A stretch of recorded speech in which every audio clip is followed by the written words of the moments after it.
الزمالك كسب بيراميدز بالضربات الجزاء بعد ما تعادلوا الماتش خلص 0-0.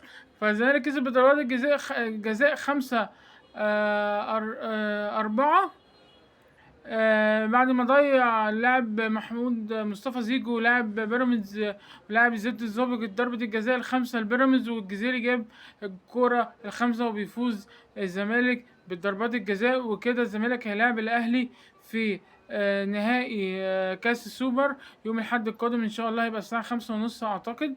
لغاية دلوقتي ما اتحددش هيبقى 5:30 ولا هيتأجل يبقى بعد كده بالليل على 8، فهنعرف بعد كده. هو لغاية دلوقتي مكتوب إن هو 5:30. وده تاني ديربي من الأهلي والزمالك بعد الشهر اللي فات لما الأهلي كسب الزمالك 2-1.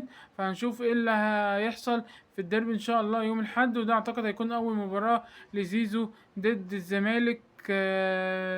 وربنا يستر بقى ما يعملش حاجة ويكون خسارة، لأن الراجل الواد ده نحس أصلا. كل ما بيلعب احنا بنخسر أو بنتعادل وأدائنا وحش. فربنا يستر. مبروك للزمالك وهارد لك لبيراميدز. الماتش النهارده كان بيراميدز كانت احسن من الزمالك، كانت بتهاجم اكتر من الزمالك، ضيعت هجمات كتير. كانت ممكن تكسب بسكور واهداف، بس النهارده كان في رعونة من المهاجمين. وبرضو الاجنبه ما ساعدتش المهاجمين في المباراه.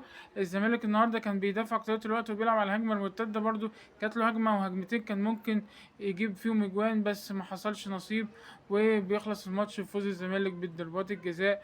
وهارد لك كده البيراميدز، ومبروك لنادي الزمالك. وهنشوف بقى مين اللي هياخد البطولة، الأهلي ولا الزمالك.